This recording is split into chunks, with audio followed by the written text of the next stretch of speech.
Jeudi 19 mars 2026, mesdames, messieurs, bonjour, bonsoir, bienvenue. Voici Art d'Info Haïti Actualité Ralph décrypte l'info pour ce jeudi 19 mars 2026. C'est une collaboration d'Alternance Média, Téléspirale et 6 Médias là. Mesdames, messieurs, je vous emmène ici sur cette zone aujourd'hui où se trouve la bibliothèque François Mitterrand dans le 13e arrondissement de Paris.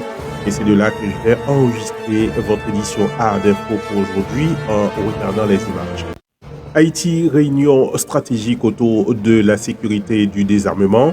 Les plus hautes autorités de l'État haïtien ont réuni autour du Premier ministre Alix Didier Fils-Aimé ont tenu une rencontre stratégique avec la Commission nationale de désarmement, de démantèlement et de réinsertion, ainsi que plusieurs partenaires internationaux. Les échanges ont porté sur le renforcement des opérations contre les groupes armés dans un contexte où l'insécurité continue de paralyser les institutions. Le gouvernement affirme vouloir combiner répression et réinsertion d'un côté, une intensification des arrestations et des poursuites judiciaires est annoncée de l'autre. Des mécanismes sont envisagés pour encourager les individus à abandonner les activités criminelles, notamment à travers des programmes de réinsertion pilotés par le CNDDR. Nous restons en Haïti. Les étudiants en médecine réclament la réouverture de l'hôpital général. Les étudiants de la faculté de médecine ont manifesté ce mercredi dans les rues de Port-au-Prince pour exiger la réouverture de l'hôpital de l'Université d'État d'Haïti, fermé depuis février 2024 après des actions des groupes armés. Ils dénoncent une situation qui compromet gravement leur formation académique et la prise en charge des patients. La fermeture prolongée de ce centre hospitalier, l'un des plus importants du pays, aggrave la crise sanitaire. Les manifestants demandent à l'État haïtien de sécuriser la zone afin de permettre la reprise des activités médicales et universitaires dans les conditions normales de sécurité. Toujours en Haïti, participation de l'APN à une conférence régionale de sécurité maritime. Le directeur général de l'autorité portuaire nationale, Jean Evans Charles, participe à une conférence régionale à Panama City consacrée à la sécurité maritime. Cette rencontre regroupe plusieurs acteurs internationaux autour des enjeux de gouvernance portuaire et de coopération sécuritaire. Cette participation vise à exposer les défis spécifiques d'Haïti, notamment en matière de sûreté des infrastructures portuaires. Elle s'inscrit aussi dans une dynamique de recherche de soutien international pour renforcer les capacités du pays dans un secteur stratégique pour son économie. On va parler maintenant de la presse. Haïti, RSF condamne l'enlèvement des 2 journalistes.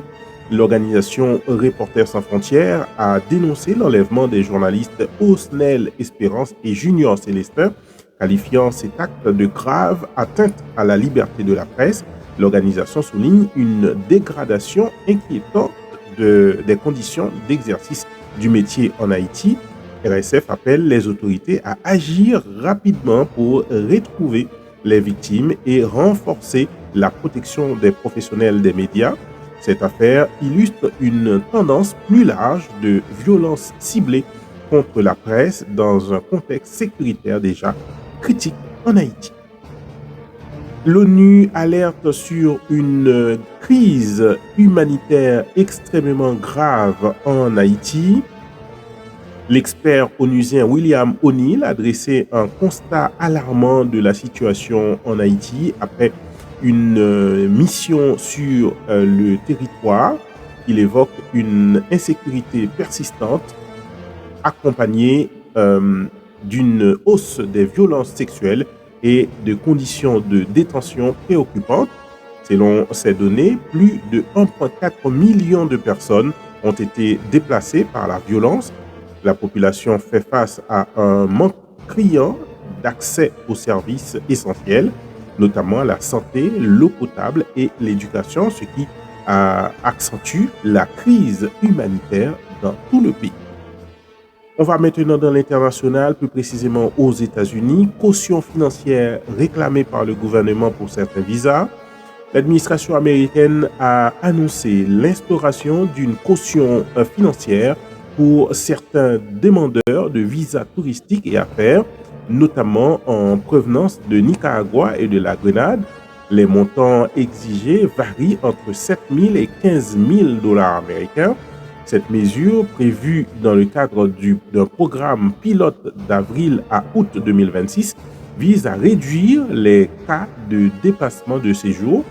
Elle marque un durcissement de la politique migratoire américaine à l'égard de certains pays jugés à risque. Et en première ligne se trouve Haïti. On va maintenant, mesdames, messieurs, dans le Moyen-Orient. Des frappes sur un site gazier stratégique en Iran. Des frappes menées par Israël et les États-Unis ont visé le champ gazier de South Part North Dome, la plus grande réserve de gaz au monde. Cette attaque a entraîné une interruption de l'approvisionnement en gaz iranien vers l'Irak, affectant directement ses centrales électriques. Cette opération est considérée comme une escalade majeure. L'Iran menace de cibler à son tour des installations énergétiques dans le Golfe, faisant craindre une perturbation durable des marchés énergétiques mondiaux. Et venons en France, mesdames et messieurs, le futur porte-avions de la France, baptisé France Libre. Le président Emmanuel Macron a annoncé le nom du futur porte-avions français, France Libre, en référence à l'héritage du général de Gaulle et à l'esprit de résistance. Ce bâtiment remplacera le Charles de Gaulle à l'horizon 2038. Ce projet, estimé à près de 10 milliards d'euros, incarne l'ambition stratégique de la France en matière de défense et de projection de puissance. Le futur porte-avions à propulsion nucléaire sera plus imposant et technologiquement avancé que son prédécesseur, le porte-avions Charles de Gaulle. Voilà, mesdames, messieurs, toutes les informations que vous deviez savoir sur Haïti et sur le monde. Analyse Art Info. Une constante se dégage. L'enjeu sécuritaire domine à la fois l'actualité nationale et internationale. En Haïti, l'État tente de reprendre l'initiative entre répression et réinsertion, mais reste confronté à une crise systémique. À l'international, les tensions géopolitiques et énergétiques confirment une reconfiguration des rapports de défense où sécurité, migration et ressources stratégiques deviennent des leviers majeurs d'influence. Et voilà, c'était tout, madame, messieurs, pour l'édition de ce jeudi 19 mars 2026. Pour vous l'apporter, c'est votre ami Ralph Siméon. C'est une production de C-Media Lab en collaboration avec Alternance Média et Téléspirale.